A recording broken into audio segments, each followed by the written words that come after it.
ఇప్పుడు బాబు మోహన్ గారు కానీ కోటా గారు కానీ ఇద్దరు ఇప్పుడు యాదృష్టికంగా వారు కూడా ఇక్కడ ఉండటం జరిగింది.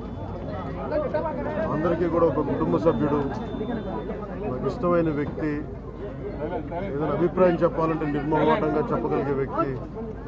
ఆయన్ని చిత్ర పరిశ్రమ కోల్పోవడం చాలా లోటు, చాలా వెలితి ఉంది. ఇది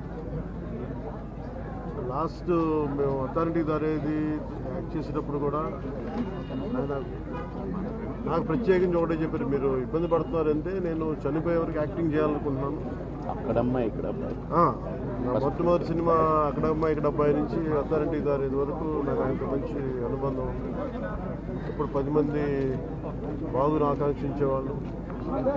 ఆయన ప్రత్యేకించి నేను అడిగాను, మీరు ఇంత ఈ వయసులో ఇబ్బంది పడలేదు. లేదు, నా కష్టాలను అధిగమించడానికి నాకు నటనే నాకు మరుపు. ఇది నాకు చాలా ఇదిగా చెప్పారు, నాకు బాగా కదిలించేసింది.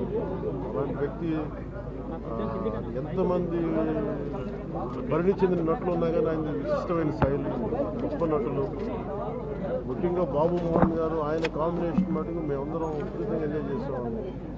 అలాంటి వ్యక్తి ఈరోజు మేము కోల్పోవడం నిజంగా చాలా బాధ కలిగించింది.